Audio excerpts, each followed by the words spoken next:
David, um, how many are we, or how many should we be expecting? Okay, And if so they're not, mhm, okay, so the total number of the class is 167. about 167.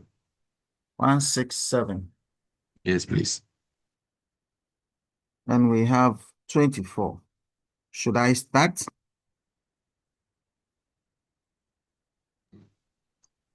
Please, can you give us 5 minutes and then because we are supposed to join 15 minutes before time. Okay. So if you say 5 minutes, I'll give you, Okay. so that it is not the case that the lecturer always comes in late, as has always been portrayed. So, as you say, 5 minutes.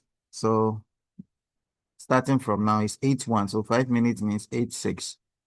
So exactly 8-6, I start. Thank you. And I'll see you.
Now, quick announcement, and then I will start teaching.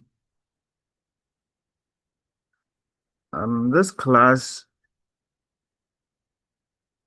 is basic economics. And David, correct me, how many weeks are we doing?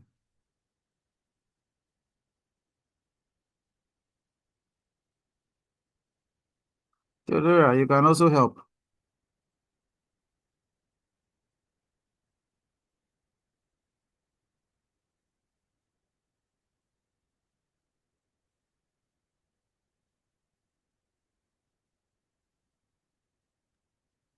Hello, sir. Yes, please. Okay, so when we take out of the revision week and then exam week, we are doing 10 weeks, 9 weeks. Okay. Out of the face-to-face too. But when the face-to-face is out together, then 10 weeks. Okay. Face to face is, I know it's, is it every first week or? Come again. Face to face, I have to check. I haven't kept the date in my head, so I So think it's it's next around, month. yes, please, August, 22nd August. Okay, that's when we have a face to face. Okay. Yes, please. Okay. So we would meet during the face to face. Um, yes, quick one. If you can, let me share my interface, right? So you can see, if you can see, this is my portal. I tried doing some few things, put some announcements here about the course. I don't know if you've seen it. I tried adding some course description, but please, did you perchance notice this? Yes, please. You've seen it, right? Good. Again, I tried putting the course outline and some few things in there. I don't know if you've seen it, but my sections are very inactive. I can't edit and code. So I will work on it. I'll tell the codes to work on it, and then it becomes active, and I'll start populating it. So I tried adding some few things. So this is so I'll be putting a lot of things on the LMS from week 3, right? I thought it was 12 weeks. Now that it's 10 weeks, I'll find a way of balancing. From week 3, we'll start having a lot of quizzes. All right, so I'll set it up, and then maybe 10 minutes to the end of the class, we all log in and then just do some objective tests. Of course, no two individuals will have the same question. I'll populate it with quite some number of questions. So it makes life easier. And I know most of you want to consult AI, so it will be time bound so that we don't have cheating. But if we meet face to face, I'll teach and then you write an in-person quiz just to prepare you for the exams. That said, ladies and gentlemen, I think that on this note, it's a good time to start. I will start by first introducing myself. I know you are quite many, but with time, I would call, and once it's my first time calling you, you introduce yourself a little, and then we can move on from there. My name, as you can see, is Professor Richard Kofi Asravor. Currently, I'm the head of department for economics, but very soon I'll be the outgoing head of department for economics because I've served my tenure, and it's a good time to also take a rest or a seat for somebody also to come and take over. Um, I'm usually at a business campus. Usually, my office is at the business campus. That's where you can find me. Mostly, almost every day, I'm there, with the exception of sometimes Tuesdays and Wednesdays, where I have a lot of meetings outside campus. Um, Weekends, you see me there, especially Sundays, because I have a Sunday class that's after church. Area of interest, I do more of agriculture economics, more of general economics, and modern economics. So if you just go to Google Scholar, you see all my publication. Um, Mostly that's what I am into, and then let some form of consultancy here and there. So that's basically about myself. And so I am hoping you virtually will have my number. If you call, I always tell my students, sometimes you call me and I don't pick, just send me a message. Right? And then I'll revert. Because sometimes I, especially if I'm in class, I don't like picking calls. I only pick 3 calls in class. And generally, those are the calls from parents. Those are, now that I'm even having a Zoom, it will be easier. And those are I wouldn't pick my wife call because my wife is in the house, so it's easier. If she needs something, she will just bang into it. And then calls from the school. So probably management or anybody is calling me. I would just kindly pick the call and tell them I'm in class. So they have to give me some time. And then so those are the calls I'll pick. Right. Aside that, we would have a very good class. The usual time, 8 to 10? Yes, please. Yes, please. So 8 to 10. It will be very interactive. So I'll be mentioning names and I'll be calling at random. I would try and engage you because this is online and it's not face to face. So it's teaching and the normal way will not work. I would also give you economic projects, right? For example, I can give you, based on the topic we treat, I will give you some projects. I'm not sure about your groupings, but generally, if you have groupings, that helps me a lot. Then I can easily say, okay, based on your groupings, let's do it this way. So let's see how it goes. Once it goes well, we can easily have those projects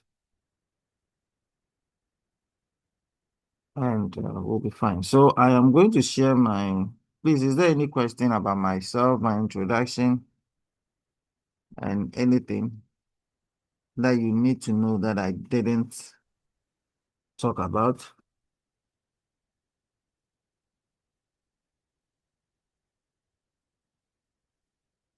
Anything, please.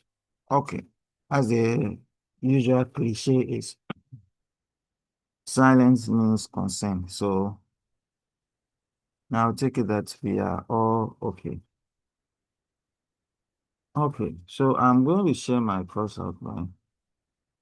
And then, just as I said, I would go back and let them work on my portal to see why I cannot upload those courses and why most of the things are inactive. And once they become active, I would share with you. Okay, so I'm going to share my course outline.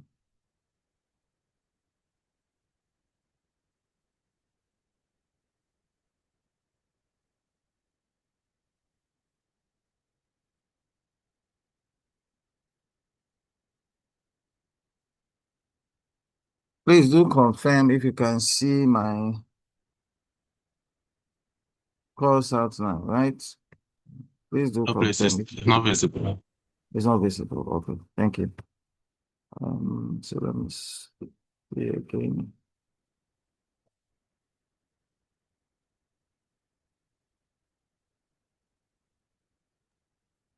You can see now. Okay, so I mean, the basic economics course that we are going to tackle this semester or this model is basically looking at economics from both micro and macro perspective. We would look at the general introduction today. We would also cover topics such as consumer behavior, production, and then the macro issues about economic growth, inflation, unemployment, GDP, the popular phrase that we are all used to, right? And at the end of the day, my objective is that you would understand economic principle and how that principle applies to whatever you are doing.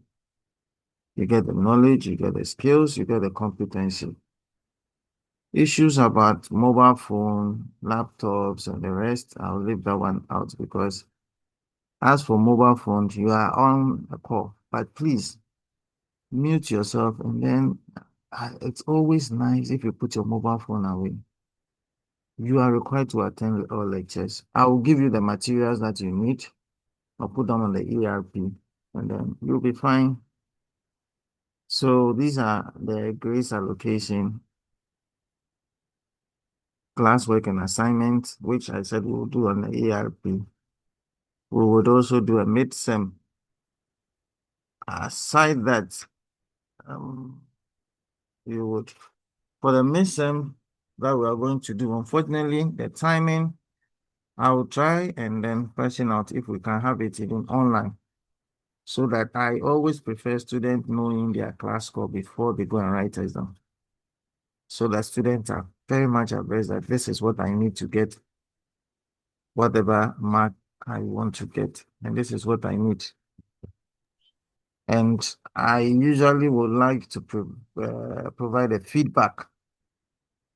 So let's see how it goes with the online session. So basically, this is what we'll be doing. Introduction, demand and supply. Demand and supply is 2 weeks, but I will try and I thought it was 12 weeks. So a lot of the things that I have is for 12 weeks. So I'm going to comprise the demand and supply issue. Theory of consumer behavior, elasticity, we need all those things. Then production and cost. There's always a relationship between the production and the cost. When production is going up, you enjoy economies of scale and economies of scope. We expect that the cost will also be going down. And firms always have places where they can maximize their profits. We'll look at the market structures. Each market has its own peculiar uniqueness, right? And we'll look at that. Then I'll introduce you to that aspect. The first aspect is what we call the micro. The second aspect would have been the macro. But looking at our time, I am going to blend both micro and macro. So if I start with micro for maybe a week or two, I'll go and start with macro for a week or two. Then in that order, so that it blends it and you don't lose out. So basically, this is how the course structure is going to be like. I am going to modify this to suit 10 weeks. In fact, so I'll move the midsem to the face-to-face section so that it's easier. And then we would be fine. I put this in the model, but I don't know why it didn't pick. So I am going to go back and then I will rectify that so that hopefully you can have the slides and everything that I'll be using way advanced. And then the books that I'll be using that you will need, I'll let you have it before last notes. Any question? Yes, please. Yes, sir. Please, once you are the okay, it's David. David, I Okay, know. sure. So, with regards to the Mr. Yes. The nature of uh, the course that we choose, Mm-hmm. basically the online section. Yes, please. So most of us are from far, far away. Some are even outside, and then there are a lot basically around the country here, which is north and then east and west. So Mm-hmm. during the face to face, mostly it's not all of us that are able to come on campus. Mm-hmm. So yeah, so I'm in the view that if you can also look into that for us, so that if maybe you can host it online, something like that. Okay. Very well said. I also second to his question. Thank you. Okay. He's giving a good suggestion for all of us. Um, so it's a good suggestion. We will take a look at it, right? Together, we can take a look at it and then find what I call the middle ground. And then we'll be fine. So that is well noted. Thank you. That's why for the first lectures, I always want to know what other issues do I need to know? Any other concern? So, good morning. Sorry, I want to just suggest that whenever there's going to be an opening on the LMS for assignments and what have you, Mm. it probably be communicated to us as yes, we try to keep track, but sometimes with the work schedules and other itineraries, one kind of miss some of these things. So we will plead that if it's going to be opened, we get really informed well so that we don't miss it. Thank you. Okay, well noted. You didn't introduce yourself. Since it's the first time you are speaking in my class, you need you to introduce yourself. Sir, my name is Emmanuel Kwesiotu. The name I have I'm seen. ESCIT. Thank you. Yes, but I don't. But if you say IT there, you haven't said anything. Ima, just give us a bit about yourself. Then we are good to go. Oh, I'm Okay, also Ima, or you want to hide your identity? Kakra. Yes, sir. You see, people want to hide their identity. Then I should have hidden my identity. See So, how? Okay, so that is noted. This week, anything I'll do, I will get in touch with. I know David Theodora also. I know because when David called me, he introduced Theodora. When Theodora called and mentioned the name, I said I know Theodora. So okay, ladies and gentlemen, on that note, since you are hiding your identity and I didn't hide my identity, let's start. Please confirm if you can see my screen. Yes, it yes, is. sir. Yes, sir. Okay, Yes, let sir. me. So, the introduction to basic concepts in economics. I will go by this definition, practicality, and all that. This is for you. Now, I'm going to do a lot of interaction. So please, because this is online, if I don't do that, some of you are cooking, especially the ladies. Maybe somebody is even in the funeral grounds, just as one of my students was the last time when I called him to speak. And yeah, you are in the family, distraction here and there, you are at work, you need to have all those stuff. So that's why it's being recorded. And that's why I want to engage you. If I call you and per chance where you are, you cannot speak, but you should be able to speak because it's a weekend. You mentioned. But the question is, have you heard of economics? A lot of us have heard of it. And when you hear of economics, what comes into mind? This is, I like a lot of interaction. So I'll be calling at random. Let me call Theodora because Theodora, have you heard of economics? If you've heard of it, what comes to mind?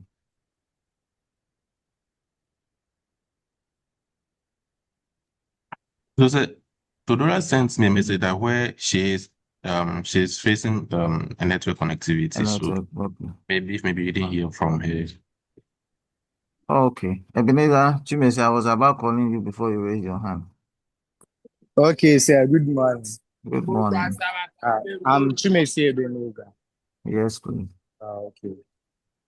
So, me, what I know about economics, it's my SHS, what my teacher taught me. It's a No science. worries. Yes, a science. Okay. Mhm. It's a science that study human behavior, which has Mhm. relation between ends and start means. Okay. Okay. Thank you, sir. Welcome. Your teacher was right. It, Dennis, that one. Good morning, sir. Good morning, Dennis. My name is Vanessa Kwasi. You have mentioned already. You also want to hide your identity? Uh, yes. Okay, so this time around, when I see you one on one, all of you will write your identity for me. Okay, I'll even design a Google form, and then that makes it easier. Okay, Okay. so uh, Mm-hmm. economics. Uh, Yes. to my understanding, Is how money is earned and spent, and how businesses make decisions, and how resources are allocated, and how Thank market. you. Thank you. Thank you. Thank you. Thank you. Yes. Let's continue. I like all your analysis. Okay, um, so with all this, that is how human nature or human beings live, or businesses can also be built and then established. Yes.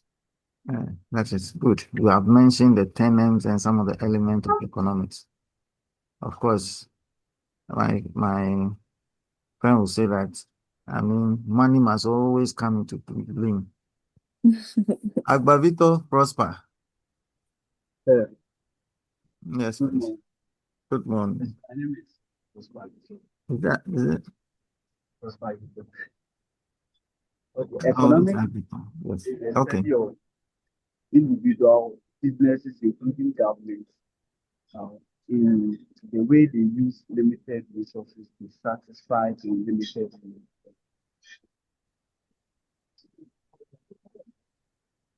That's Okay. So that is beautiful. Then it's Nikwe. Yes, sir. So I'm Dennis Nikwe, as you mentioned. What I Yes. know about economics is how businesses manage limited resources. That's what I know about That economics. is perfect. That is good. You've all given me some definition, and those are good definitions. And I must say that I am impressed that you know of economics. But again, ladies and gentlemen, I will tell you that it's one of the most exciting courses when it comes to the social sciences. Generally, I mean, a Greek word which means a Greek word which means let me pick my pen, which means one who manages a household. Again, one of our greatest father, and he's acknowledged as the father of economics, is this gentleman here. And what's his name? Adam Smith. Adam Smith. So he's the father of economics. And if you read his book, you will love to read the book. It's an old book, but it makes a lot of sense. It talks about so many things in economics. And if you care to know, most of the courses we have now were came out of economics. Marketing didn't have a course called consumer behavior, which is an economic course. Data science look at a lot of regression analysis and all that. That's economics because that is what we call econometrics. Just that they have added the computer element of it in writing codes and the rest. Economics have been doing that since time immemorial. Right. So it is an exciting course. And I must say that you've all defined, that's why I said you've all defined economics from various points of view. Is there an universally accepted definition? No, there is no. Again, why is there no universally accepted definition? Ladies and gentlemen, it is because you can define it from a wealth point of view. I heard Bernice talk about it. I heard Dennis talk about it. Welfare. You can define it in a so I heard a business talk about scarcity. I mean, from various point of view, some will look at it from growth. So if somebody tells you a definition, it's based on the perspective. But we always define the subject based on what we call the nature of the subject and the scope of the subject. Nature of the subject, scope of the subject. And by so doing, if we are defining by the nature and scope, then we can say that economics is just the study of efficient allocation of scarce resources. And why are we saying scarce resources? Because we don't have everything in this world. Even the natural resources are scarce, right? You also don't have all the money in this world. I mean, if I have all the money in this world, I will be the most sought after person. Even with all Elon Musk and Bill Gates and co, they don't have all the money in this world. That's why they are always running businesses, just so that they can their wealth do not diminish. And all this efficiency that you are talking about is all because we want to maximize our what fulfillment. And remember, human needs are unlimited. Hi. And I have a friend who have a very funny joke. He says that give human being a room full of money, he will still never be satisfied. And that is what is the case. Again, some people look at it and say, because of the issues of scarcity, economics is a science of choice. You have to make the decision. That's what economics is all about, decision making, making a choice. And the choice is because resources are scarce. You don't have the land, you don't have the labor, you don't have all the equipment, you don't have all the technical know-how, and you don't have all of everything. So if I want to produce, I must make sure I make good use of it. And how do I make good use of all these scarce resources? I must make a choice. So if you look at all the definitions I've been talking about, some key element comes into play. One is about scarce resources. And as people in tech, you know that our resources are scarce. You don't have everybody who knows everything. Right? That is why recruiters will carefully select the people that they recruit. If you are managing your business, you don't have all the resources in your IT business. So when you are undertaking a project, you are cautious about how to go about it. And because they are scarce, you always have to know about the allocation. And when you are doing the allocation, you have to make sure that allocations are efficient. Why? Because human needs are unlimited. And what we, the economists, do is how do we satisfy these unlimited needs? Not only satisfaction, but make sure we maximize it.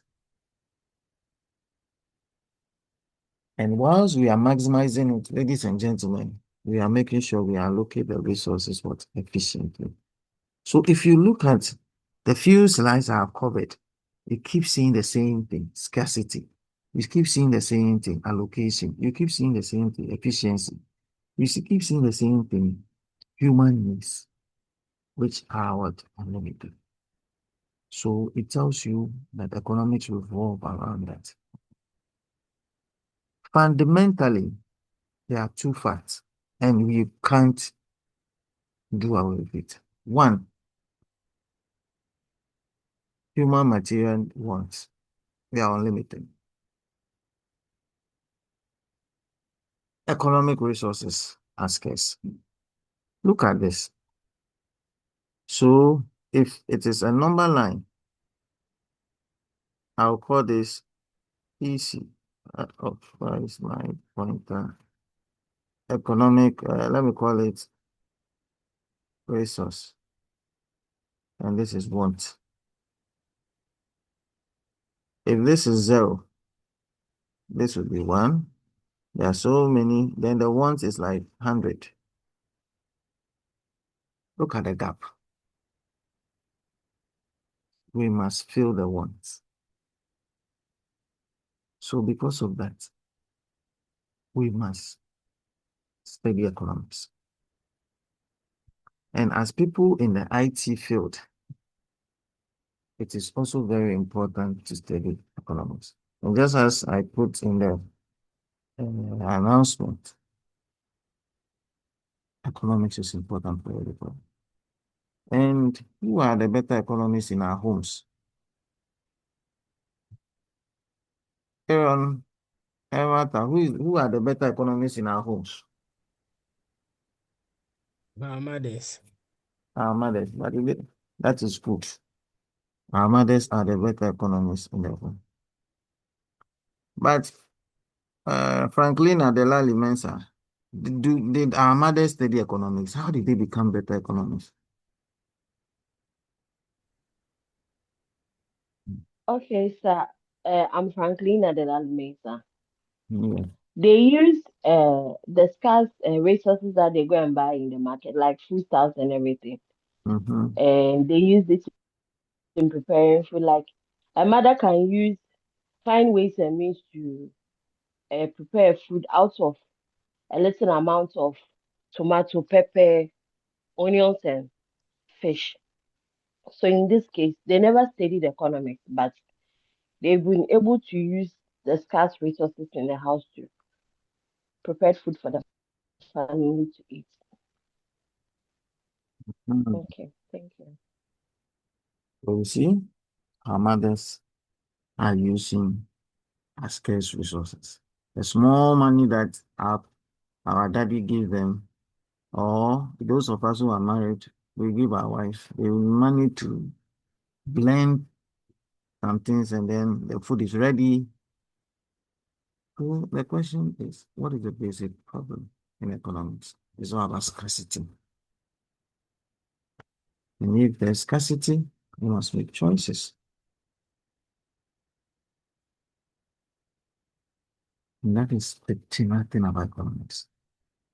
So if the finance minister can stand there, he has rules to construct. He has hospital, he has a year hospital, he has agenda 111, he has year of road or what do you call it, big push. Yeah.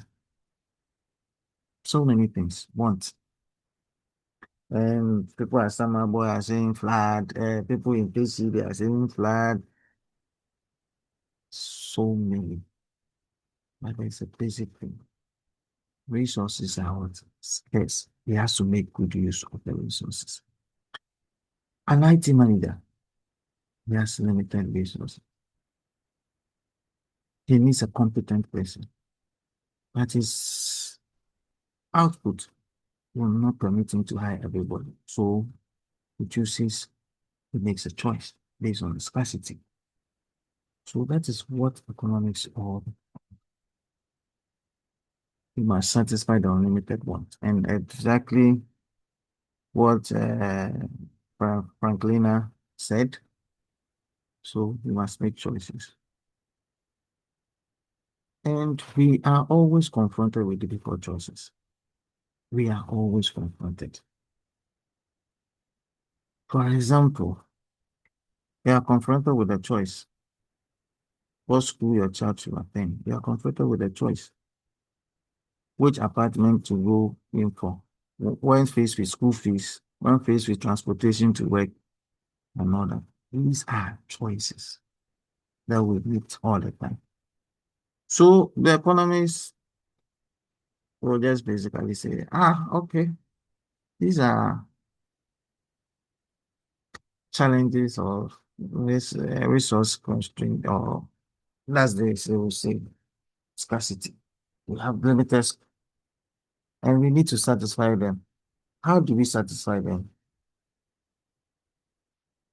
And they'll go about and they'll evaluate these outcomes based on efficiency, equity, stability, and the search for alternative forms of what economic organization. Efficiency, making good use of the resources. Equity, not equality. Equity. Resources are allocated in a fair manner. Then stability. Every government tries to stabilize this. And I will tell you that one of our biggest problems is how to stabilize the economy. stability. So you hear the Minister of Finance talk about we stabilize the economy. The cedi is not depreciating. They always talk about that. There's a reason. Because businesses like to have stability. You and I should enjoy stability. If I know I'm buying food stuff and this food stuff is going to be the same for a number of months, I am well prepared to know that, okay, I can budget, right? If businesses know that, oh, when I buy this, within this period, the dollar will still be same, I can go and do my import and export. Stability. So that is, we'll come and do that at the macro level when we are doing micro, or macroeconomics. And that is what the whole thing is about. Businesses thrive when there's stability. If it's not stable, we have a big problem. The field of economics is huge, very, very huge. So I have a problem when people in the media space call anybody up. Every time they call people and say, analyze this, you have to call people based on their expertise. If not, the person will give you a general knowledge. And I always sometimes laugh when I hear they call people random to talk about different issues in economics, but they are economic experts in so many areas. So, for example, we have developmental economists. And there's one gentleman, he won't teach you though, Dr. Mochi, he's a developmental economist. We have industrial economics. We have transportation, we have welfare economics, we have environmental economics and agriculture economics, environmental and agriculture economics like myself. So I can speak on general issues in economics, but if you want to have the best from me, then you give me a environmental or agriculture economics, then how? Even we have people in the department like Dr. Tulabi, who is an innovation economist. And of Dankra, Dankra does Tulabi does more of innovation economics, technology and innovation economics. So all these various fields, right? So you hear more of Professor Bob. Well, Bob King is more of a financial economist. So they are different type of economists. But aside all these types of economics can be grouped into two basic way. And what are these two? What are these two? Emmanuel PCO2. What are these two? I think I've even circled it for ease.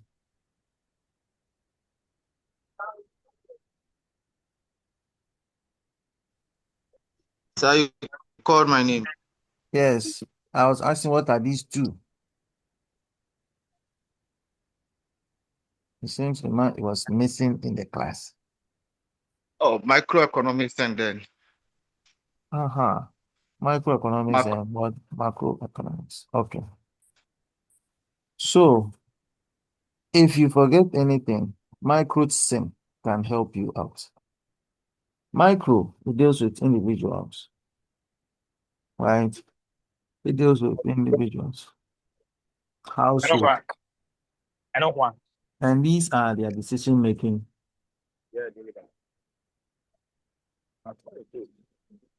So don't mind, you know. Wait, can the person mute him or herself? Thank you. So these are individual decision making units. Firms, household, market, industry. These are at the micro level.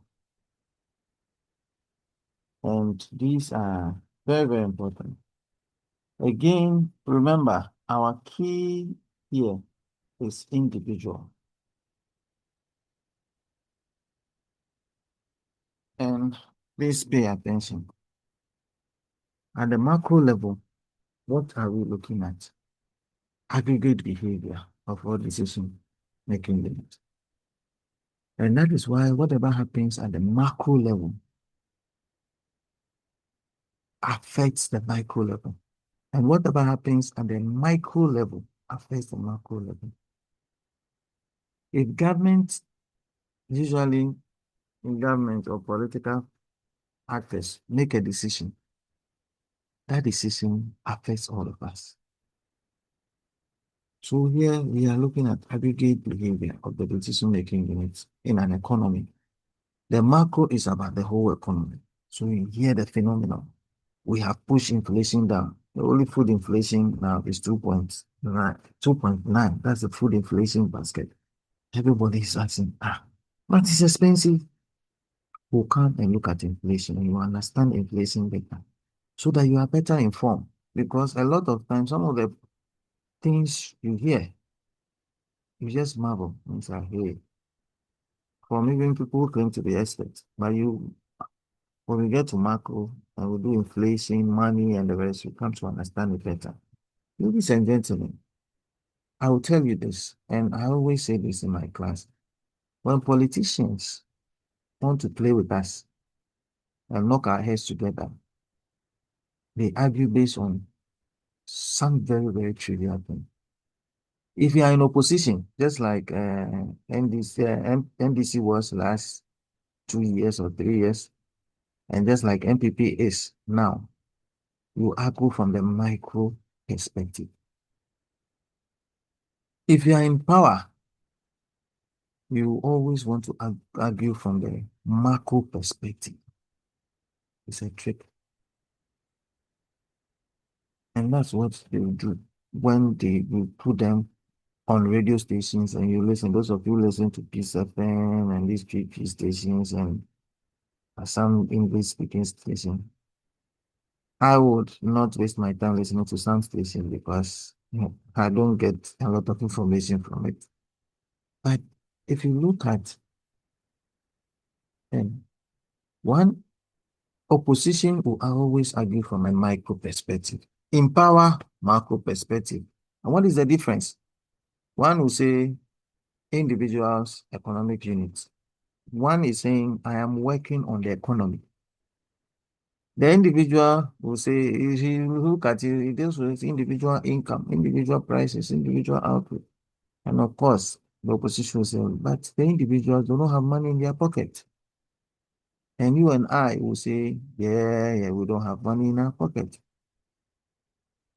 Then politicians will say, we have grown the economy, national income has increased, aggregate demand, price is stable, general price level is stable, inflation is down. I mean, and it's true. The central thing here. And again, there are so many things you can see here. So depending on where you stand as a politician, you argue, but please learn the economics from me, not the politician. Those of you who are politicians in the class, we appreciate you, but learn economics and learn it broadly and don't abuse the field. And look at this. Here we'll be looking at consumer, we'll be looking at producers, we'll be looking at industry.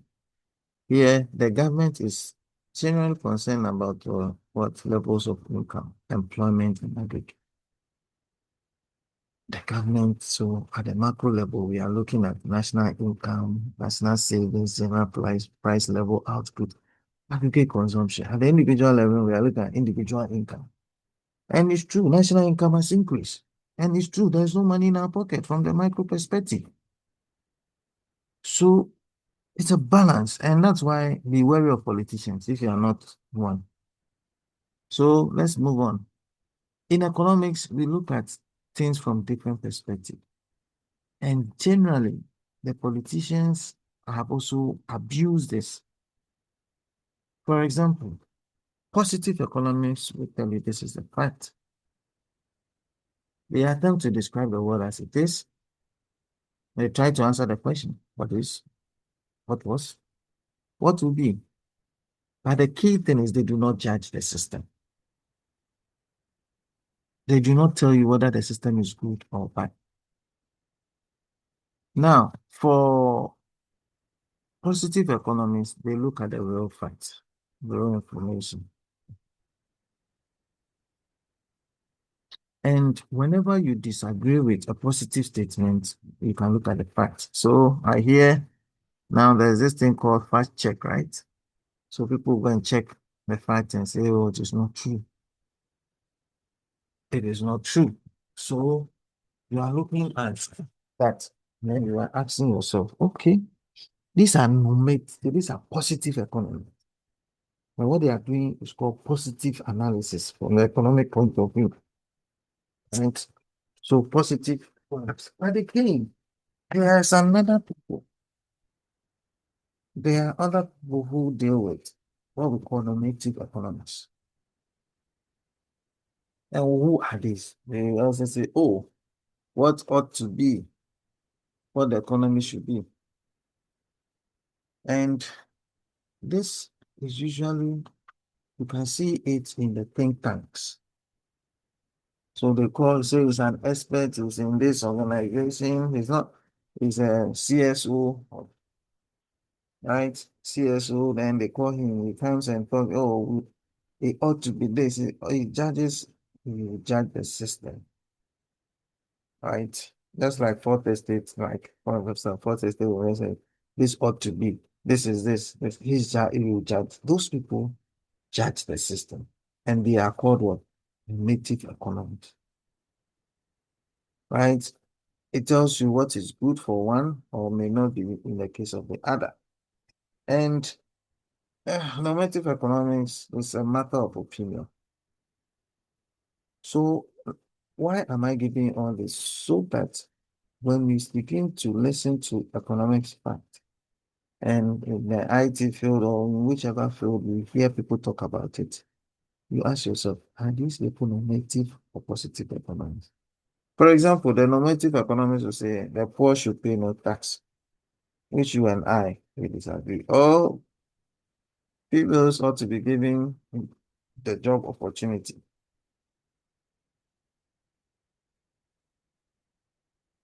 I mean, it's somebody's opinion.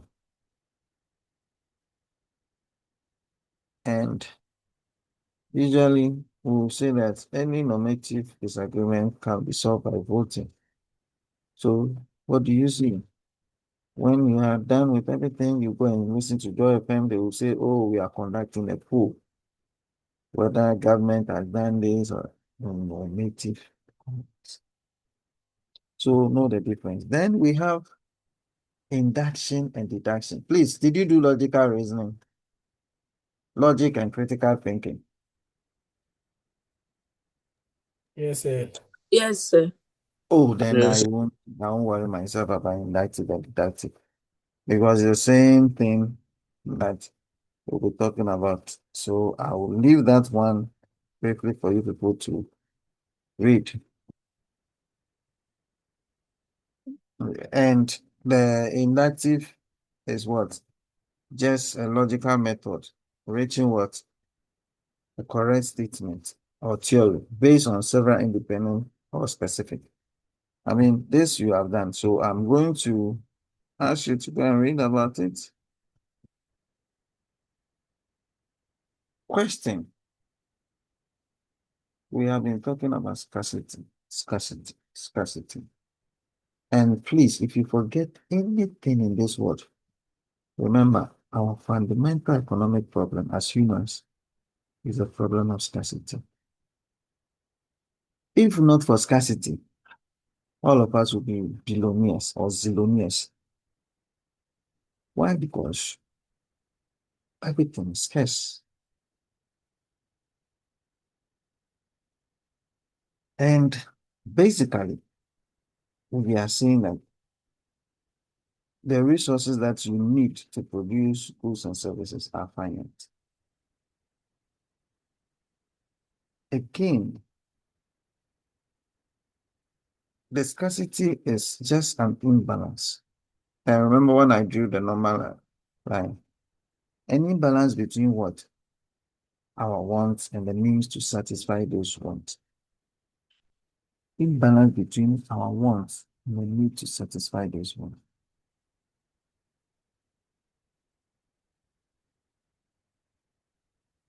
And we say resources are free when they're available. What is available to society is even greater than what society wants.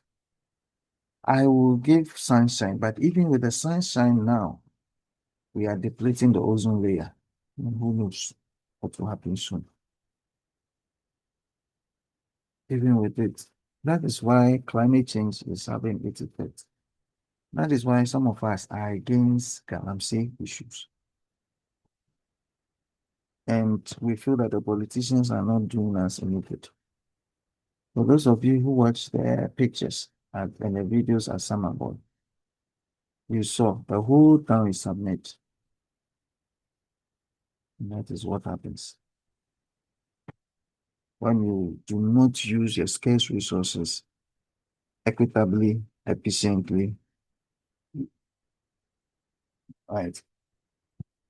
Now, we'll talk about scarcity, so I will not want to talk about scarcity again, but generally to tell you that when it comes to scarcity, the amount which is available to society or which society need is less than what is available at zero price. So just to say that, what are the various types of scarce resource? Human resource, all types of human resource. The manual one, the intellectual one, the skilled one, the specialized one. For example, the Builders Association, what those people are forgotten their name. They are telling you that there's shortage of manual. People do not want to do concrete work, so they have to be using what people from Togo and others for manual work is there. For example, if I go to my village and I want people to read some acres of land, it's difficult to get people to read manual work. So they use tractors, right? Manual work is gradual. Intellectuals, very limited. Skilled work, very limited. Specialized labor, very limited. Especially specialized labor. Then another thing is most type of natural resources. Right, minerals, and minerals are limited. And that is why if we are able to do international trade, when we do, I'll talk about the Dutch disease. And when Ghana discovered oil, that was the problem everybody was trying to kick against, the Dutch disease, where your discovery of natural resources lets you forget about all other resources and focus on that particular natural resource. And that is what Nigeria nearly suffered from. Nigeria was a good exporting granules and all. When they discovered oil, they started focusing on oil to the detriment of all others. And the economy nearly collapsed. So when we do international trade, I'll come and talk about the tax disease. And it's very, very interesting if you get to know. Others have made good use of it, like Norway. Norway has leveraged on the discovery of natural resources like oil, and they are making good use of it. Seriously. And it's a nice country to behold. If you get opportunity, just visit. They don't have anything, but it's so beautiful a place to go. Okay, another type of this thing is capital resource. And the most scarce of all is the entrepreneur. Entrepreneur resource. So if you look at this, ladies and gentlemen, you can see how many types of resource. 4. Human, natural, capital, and entrepreneur. So the human resource is called labor. Your physical and your mental effort. Physical and mental effort. And remember, a lot of people, there is more reward in using a mental effort than physical effort. That is why when you have the laborer and the mason takes higher than the laborer. That is why when you have for most of you are working, your managers and your big guys take higher than what you take because they assume to be using more of their mental effort.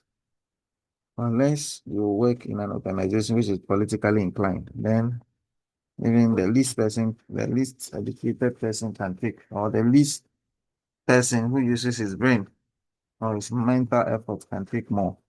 I mean, there, when you employ labor, you pay labor wage, not salary. You pay the labor wage. You have to pay labor per the hour or the minutes that the labor work. So in Europe, if you have friends there, he will tell you, Charlie, I do 3 jobs, I do 4 jobs. I do 2 hours here, 1 hour here, 2 hours. Because they are paid per the hours that they work. Right? Then land. And this is a natural resource which is freely given. And for land, remember, land you pay rent for it. The assumption is that all lands are rented. So you pay for it. And in Ghana, even if you buy a land, you have 99 years. That is if you buy it directly from the factory owners of the land, you get 99. If you're a foreigner, I think it's 50 years or 40 something. Yeah, 50 years. After 50 years or 99 years, you have to go for renewal. So it's always assumed to be rented. Then there's capital. And these are equipment, machines, transport, communication facilities, etc., etc. And for the reward for capital is interest. And then there's the entrepreneur. He has the idea to start a business. He puts in all the needed effort to manage, to produce everything, and his reward is a profit. So I don't understand why people complain when, especially somebody starts his business and is enjoying the booty. We all cannot be entrepreneurs. We all cannot be workers. So let people enjoy because the entrepreneur, and remember, I like the last point, takes the risk of making losses. If he makes losses, who would come and rescue him? If there's a new invention and technology, AI and the rest, he even tries to adopt it, how to use it in his business. So the entrepreneur is very, very important. Remember, scarcity does not mean shortage. And it is well explained. With scarcity, remember I explained that what is available is less than the amount people wish to have at zero price.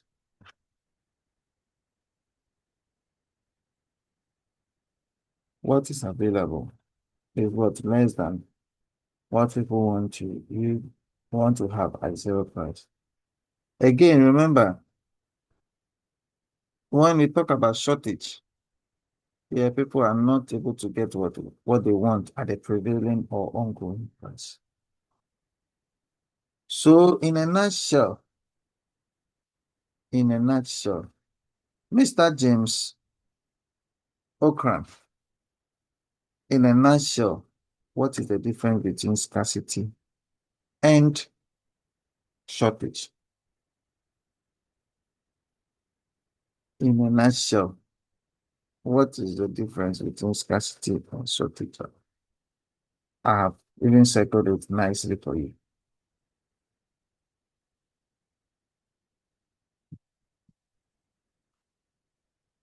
Since we cannot hear James speaking, I see you right, but I can't see.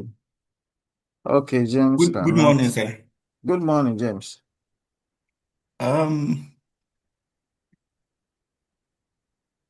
Shortage is a specific and short-term problem, but scarcity is a universal and everlasting problem. So that is good. So, Scarcity and is I even want to yes. ask a question Please ask. concerning the scarcity. You said Yes, please. amount available is less than the amount people wish to. have at a zero price? Is it Uh-huh. that they don't want to pay for the commodity or what? I No, don't really what understand we are that. saying is that assuming that there's no price for it, right? What people want from the resource will be greater or than what is available for all of us. Why? Your consumption of that good for a good not to be scarce, your consumption of that good should not prevent me from enjoying the same consumption. Are you getting me? So we Yes, call it please. Pareto efficiency. I won't go there. But look at this. James wants to buy a land, the whole Ghana, right? No. So there's no price for us in Ghana. The whole land is free. What do you think will happen?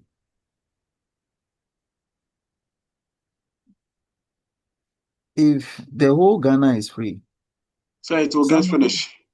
aha, if it gets finished and I want some, how would I get it?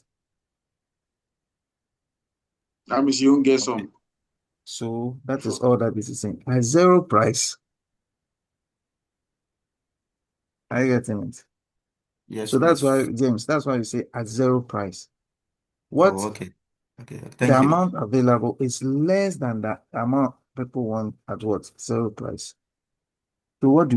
We use the price mechanism to eliminate people from the market. And imagine, I mean, 2 years or 3 years ago, I was going to church and I saw, I took a photo, shot of it. I saw a land in East Legon and I said 1 million. I thought it was 1 million cedis. Only for me to know that it was $1 million. I said, hey, why? When the price mechanism comes in, it eliminates you and I from going for the land because that particular land is scarce. Please, have I answered your question? Yes, please. Thank you. You're welcome. So one day, maybe we'll all get there when we all enjoy the wealth that comes with it. But until then, maybe that's why Elon Musk and his friends they are trying to see there's life in space so that we all go and stay in space. I mean, who knows? Would you go? I mean, we all go and leave the earth because the earth, the resources are scarce. Maybe in space, there's no scarcity.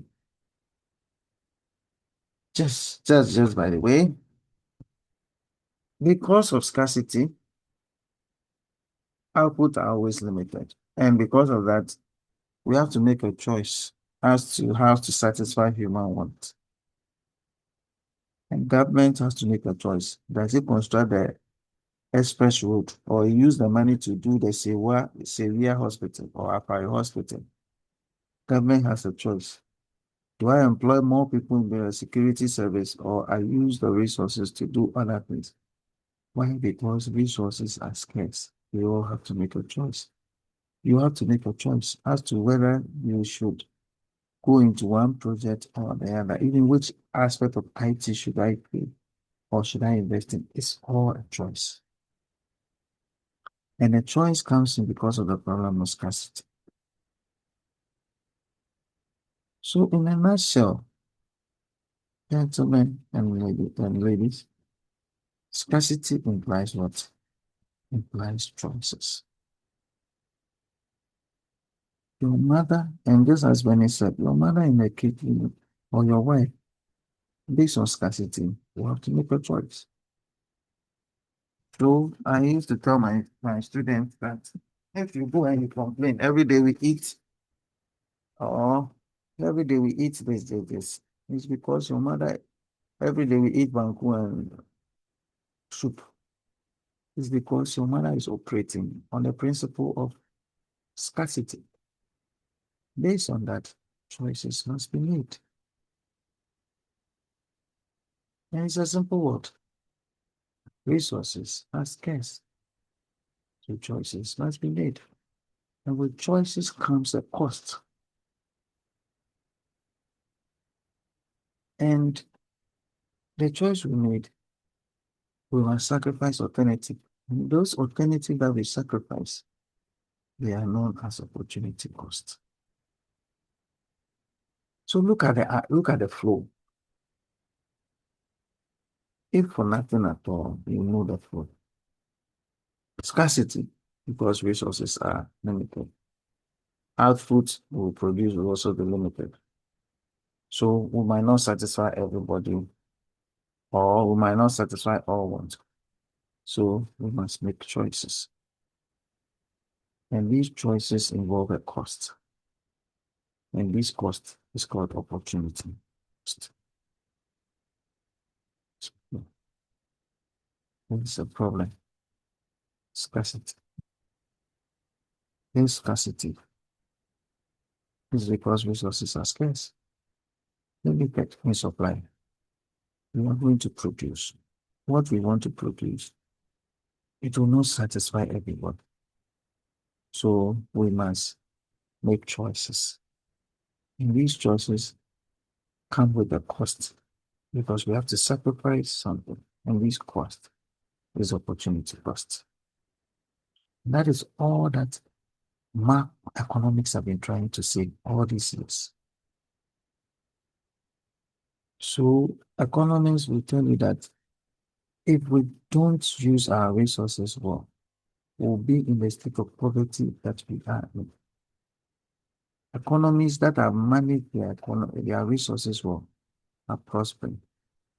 We who have not managed our resources well, we are in a mess because we have not learned the basic principles.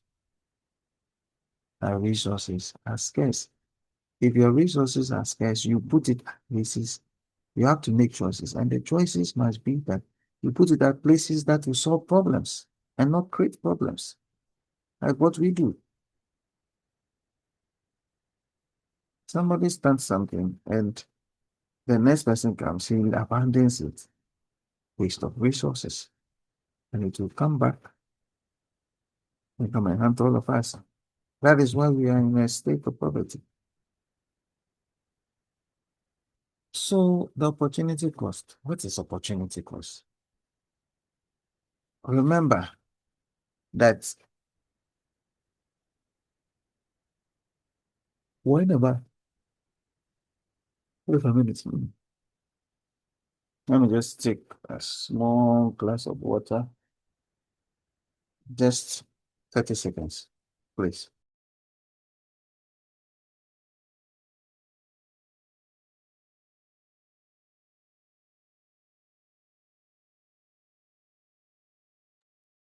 Okay, thank you. I'm back. So, look at this. Opportunity cost. What is opportunity cost? It's just the value of the next best alternative that must be sacrificed. The value of the next best alternative. So remember, opportunity cost, the amount or the value of the next best, not all alternative, the next best alternative that you must sacrifice in order to attain more unit of a product. In order to attain more unit of a product. These are examples, and I'll give the example. But the opportunity cost must be measured in goods and services and not money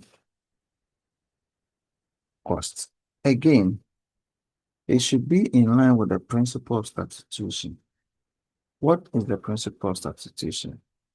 It means if I go in for one, I must sacrifice the other.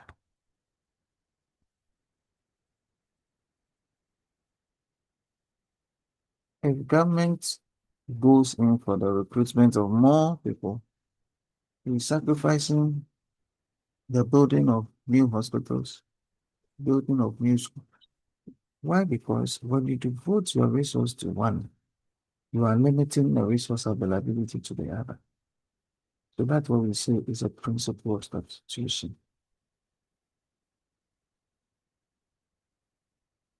In other words, what we are saying is that the opportunity cost will increase people's substitute activities. So we'll substitute one for the other. And because of opportunity cost, we come to have a production frontier. And I'll ask you to pay attention here. I'm going to use a two-sector economy. As we move along, I would broaden the economy. And we can look at multi-sector economy, which can be very, very confusing. So please pay attention here. When we start, remember, our resources, will be using them to produce the goods. The key thing in the production of goods is what we call, is what you can see, the production possibility. And this is just showing the combination of all possible goods and services that the society can produce, given its resources. And this is drawn in what we call the PPF. And it's based on some assumption. Assumption number one is that the quality and the quantity of economic resources available during the year is fixed. That is why government draw budget, and the budget is always for a year. They look at the income and expenditure. So we assume that we lock it down. There are two broad outlook. Remember, I said I will focus on two sectors, and the economy is operating at full employment, and this is very key. Because if you operate at full employment, you are achieving full production efficiency, or you are being efficient. Again, technology does not change. And finally, there's specialization. Remember this. So look at this. This can be a typical question. I can give you to try your hands in. Now, ladies and gentlemen, look at this carefully.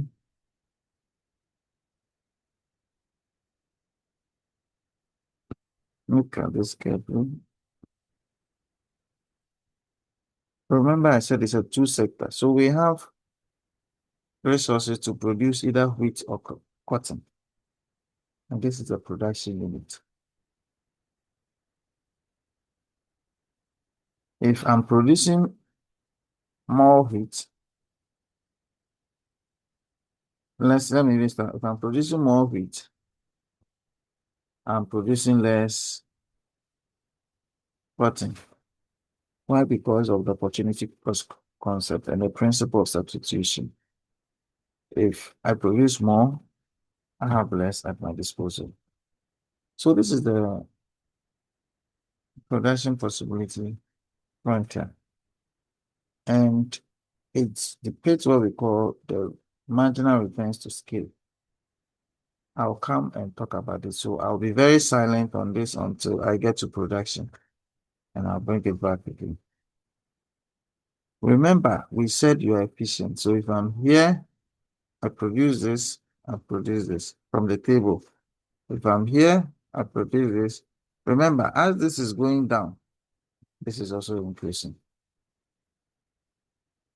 We say you're efficient because we assume that you're on this curve. If you are here, where I put asterisk, you are not efficient. And a lot of time, Ghana is here. A lot of time, people in the public service and civil service are operating here. They are not efficient. They are not using the resources to the full utilization. If they were using the resources to the full utilization, people wouldn't go to work and not work. People wouldn't go to work and there is nothing for them to do. Now, remember, the opportunity cost or the production possibility frontier depicts the principle of scarcity, it depicts the principle of choice, and it depicts the principle of opportunity cost. Scarcity because we cannot produce everything. choice because we need to make a decision as to which to produce more and which will produce less. And it's basically a movement along the curve. And then we have the opportunity cost. If I produce more of one, I must let go of the other.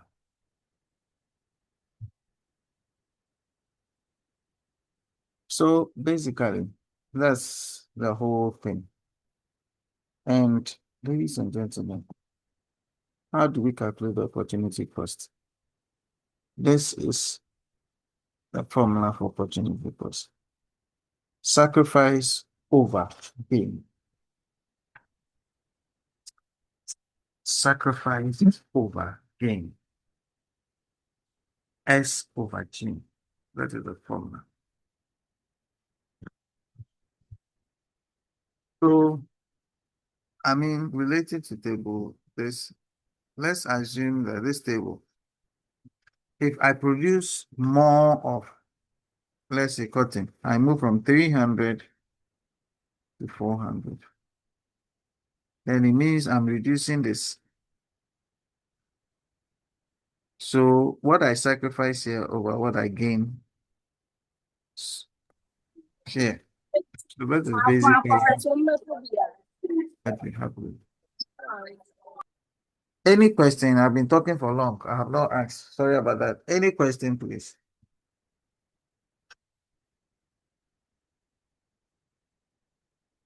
Any question?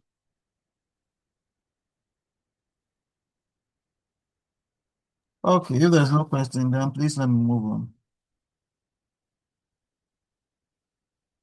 So remember, if you do the sacrifice of a gain and you have one, then how do you interpret it? You must give up 1 metric ton of wheat per cotton. Look at this. Let me just say that we are moving from A to B. A to B. How much of wheat are we sacrificing? If we move from A to B, we get it's just 200 minus what? 160. All right. How much are we gaining? Say 40. So that's 40, right? So 40.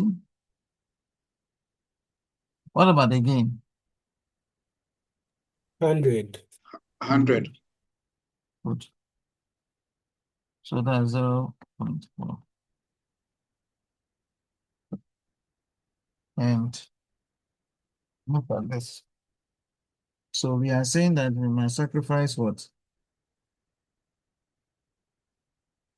We must. So if you look at it, that is 0.4 of cotton of wheat must be sacrificed to get just a ton of cotton. So, and this is a different, this is from B to C. I did from A to B. So I can give you questions like this, and then you try your hands out. I mean, from time to time, I'll give you questions to try your hands on, just to practice. Right. So, ladies and gentlemen, let's move on. So, remember, the economy will not be like that for all its life. It will grow. Level of output. Yes, Francis. Francis, Sir, yes, yes, boss. please. I saw something, man, negative 80 divided by 80, and you were like 1. I don't understand that. Okay, so you see, I put it into in a straight line, right? It's in a box, more like a vertical line. Yeah. It's just telling you that I'm taking the absolute term. Okay. So because I'm taking the absolute term, the negative vanishes. Okay. Yes, please. Okay, thank you very Thank much. you. I think I forgot to say that. Thank you. So the economy will not be like that for a very long time. And remember, there will be a growth in the economy.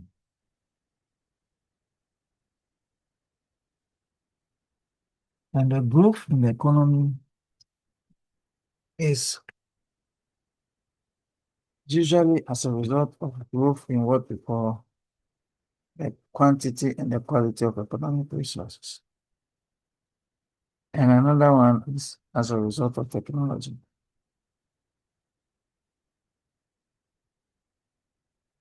These are the things. Advances in technology lead to growth. Increase in the quality and quantity of economic resources can lead to growth. For example, if Ghana Water acquires a good technology, it can give us a lot of water, which can increase which can lead to what quality of the resources they have. Right? Again, AI is doing a lot of marvelous things.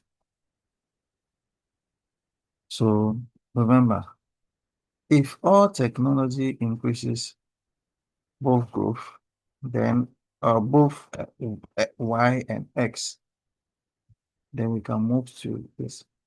But sometimes the growth is in one direction, right? Sometimes it's in one direction. For example, it can be that the growth that we're experiencing is as a result of food or an improvement in technology,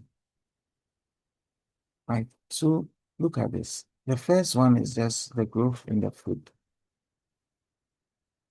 The second one is just because improvement in technology is causing this. So it depends on which direction we are going. We'll tell you that the Ghanaian economy is growing, but which direction? Right. So, ladies and gentlemen, we have been talking, and listening to economic analysis. Any question?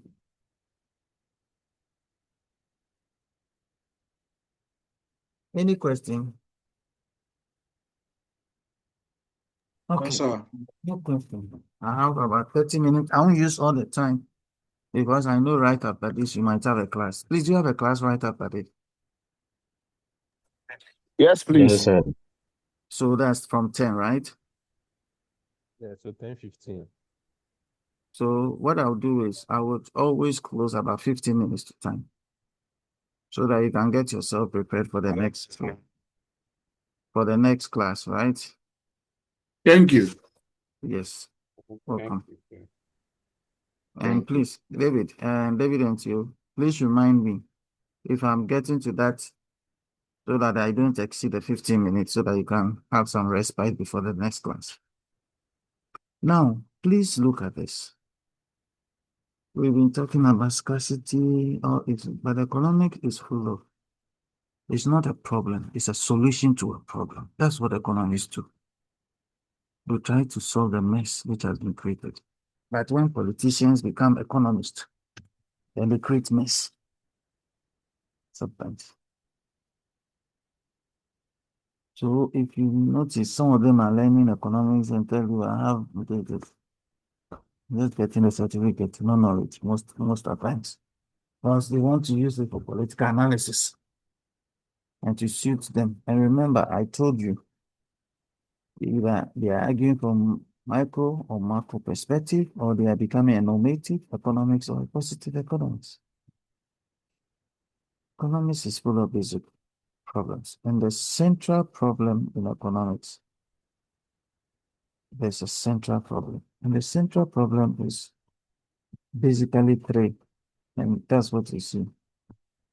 What to produce. And whenever we solve the what to produce problem, we are basically looking at allocation of resources. Why? Because we must decide which goods and which quantity to produce. Are we producing consumption goods versus capital goods, civil goods versus military goods, necessity versus luxury? What are we producing? And remember, with our limited resources, we have to make a decision. And a various combination comes into mind. So government must make a decision. What am I doing it for? Am I building roads? Which type of roads am I building? Is it feeder, urban roads, or highways? Two. What about hospitals? What about schools? What about keeping inflation down? So many things. Various combination. And in fact, when you look at the modeling, it can be very crazy. But thank God for technology nowadays. It's helping in modeling the Ghanaian economy. And I've been working on modeling the Ghanaian economy for some time now. And it's becoming interesting. So the next question is how to produce. How do you produce it? And this is the problem of technique, choice of technique. What am I going to use to produce? And here we are choosing between what we call alternative techniques of production. And there's so many examples. But the key thing is, am I using labor intensive or capital intensive technique? And I'll tell you, each has a cost element. If you read the news lately and last year, you realize that in Europe, most people are going for capital intensive technology. So they are building the robots and the robots are doing their work. And I dare say that in one of the countries, a lot of their car manufacturing activities are done by robots with minimal human. So you saw Amazon laying off thousands of workers. Facebook also did the same. Elon Musk and his company also did the same. So they are going for capital intensive against labor intensive. So that's it. Now, labor intensive means you are using more labor than capital or than equipment. Capital intensive means you are using more capital goods to produce. You are using more machines, more robots, and co. And the technique you use based on the available supply. Finally, the problem is for whom are you producing? And if you come to for whom, you are looking at the problem of distribution of national product. Who are we producing for? Is it for the benefit of the rich or for the benefit of the huge poor? You must make a decision. For the rich or for the poor? When we are building roads, are we building roads to the rich communities? We are building roads to the poor communities. Are we building roads to where the food resources and the natural resources are? Or we are building roads for the urban areas? So we have to make a choice. Yes, Dennis, your hand is up. Yeah, I want to ask a question, but I don't know if it's within what we are learning. It just came in mind.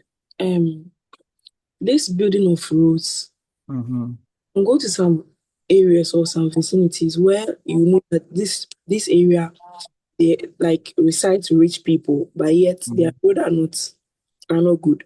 Is it compulsory that it's supposed to be the hands of or the work of the government to fix that road, or when they have it, they can fix it? So To in without our system, right? In our system, unlike I'll compare Ghana with Nigerian system. In our system, it is the duty of principally government and the road. Uh, so we have feeder road, urban roads, and then the highways. They are in charge of all the roads. So generally, if you want to build anything on a road, you have to go and see them. So that's why people call on government. Government can make a frantic effort and say, okay, we want to let private individual do that. But in our system, all those rules are to be done by the government. In fact, in some years in Nigeria, what they have done over the period is that private individuals can be given the opportunity to build the roads, and then sometimes they, especially those roads that leads to certain areas, not major towns, they can build it and then decide to name it after themselves. That's why Nigeria in some places have good roads. And some, well, Nigerian gentleman was telling me that they give them the opportunity to even construct, and then the government determines how much you put, can put a toll on it, and then after a while they do it. When they recoup their investment, they return it. That's what he told me. I don't know how true it is. But I know that in Ghana, you can't build a road without the knowledge of either feeder road, urban road, or the highways. Please, have I answered your question? Thank you. Yeah, that's why we are all calling on road. But I think if they can do something, I will just release that kind of a law. It will help Mhm. go a long way for people to also like invest in those road stuffs. Yeah, I agree with you. But again, it is what we sign up for. So good. So let's move on. I've seen your message there. I think maybe you joined in late. I was telling them the difficulties I was having uploading it on the LMS. So I told them that, I mean, they should give me, I will still contact the IT people. And then I tried doing it yesterday. And if David will confirm, I sent him a message around 12 midnight. Right, David? Yes, please. Yeah. So I would do that. I will do that. And then I tried, but I even showed my interface. So that was challenge. So don't worry, I have it covered. Hello, And sir. yes, please. A quick suggestion. I don't know if the slides can be shared to the course rep so that maybe he can share with the entire class and that we can have it. I Um, can I can even share it right now. okay. So it's just a matter of putting it in the chat. So that's no problem at all.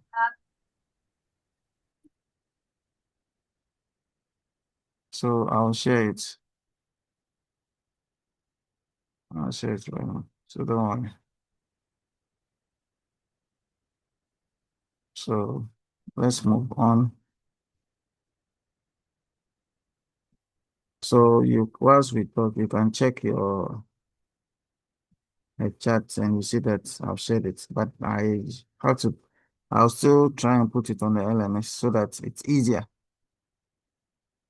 And please, if any of you have received it, just confirm that you've received it by the chat, and that helps. Okay, so from Dennis's question, we can move on. So there's always a decision, right? There's always a decision as to what to do, what to produce, how to produce it, and for whom. And that will lead, because that helps us to identify the economic system that we are operating in. And I have just about 3 minutes to finish, so I'll just quickly brush through the economic system, and then I'll be fine with it. What is an economic system? It's just an institutional arrangement that answers the basic questions we ask ourselves. There are three main types. We have the capital, the command, and the mix. Generally, the world is going towards mix. Mix because there are instances where governments have to play a role, and there are instances where private sector will have to play their role. Command is gradually vanishing. Capitalism, the mix has a greater part of capitalism and a minor part of the command system.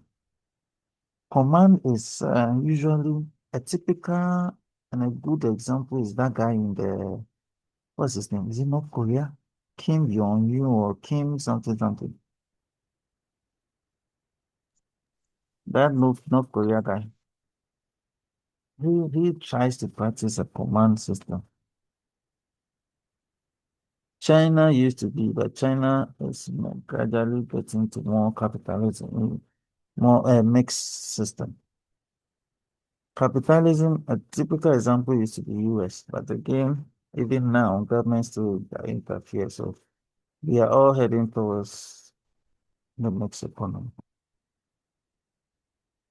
Again, just as I said, it's called the free market economy or system or market system or the laissez-faire.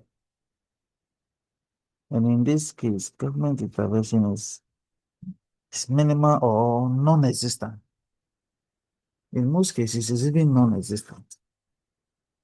Right. And remember, here, this is the major feature. Right to property, freedom of choice, profit motive, competition, price, minor role of government. And I say minor because the role of government is very minimal. All government comes and say, okay, let's ensure security. Cover. The government does not involve itself in production and all this stuff. No, no, no, no. That is left to the private sector. It's just to ensure security. There's self-interest. It's a lot of income inequality and the existence of negative externalities. Negative externalities, I'll come and take some time and teach about it. And then these are some of the things you should know. Any question, because my time is very limited. I think that we would start next week on this. I would advise that you read a bit about it. We have some few slides to move and then we'll be done. Yes. So next week, the first 10, 15 minutes, we can use it to finish this thing. And then we'll move. Please, any question?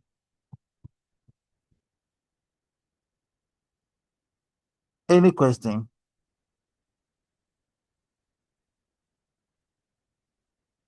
Any question? Okay. If there's no question, then I have a question. How many minutes do I have? Oh, I've even exceeded my time. But let me ask this question because I always I don't close my class without asking a question. Nutako Innocent Delano, please, what did you learn today?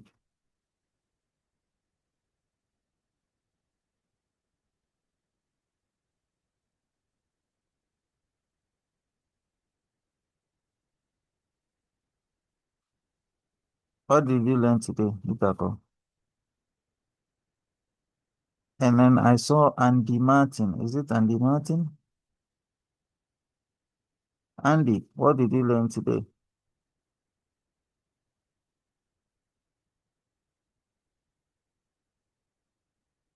Edward A. or Y, what did you learn today?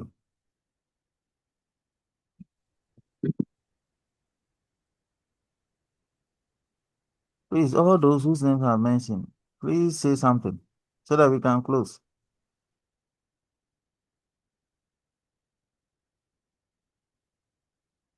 Samiatu, is it Samiatu Abu? What did you learn today? All those names I've mentioned. Say something. Hello. Yes, please. So this is Edward, sir. Yes, Edward. So today, actually, I've learned a lot, and I've learned about micro and macro economy to some extent. I've also learned about scarcity not being shortage. I've also learned about um, the limited resources that, that we have, but I also learned about our needs being unlimited. Also learned about opportunity cost where we have to forego something to one particular part of production to achieve the other. So these are some of the things I've learned today. Okay, beautiful. So I am happy you've learned something. I am going to ensure that I put the slides in the LMS.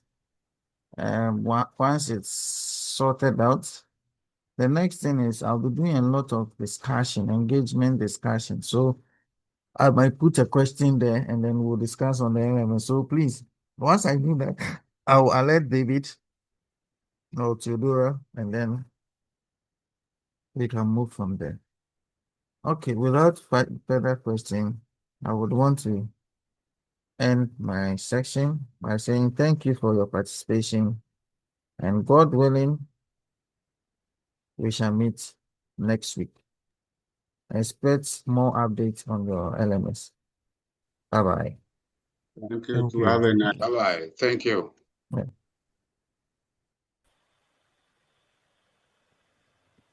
My boss, like, make what the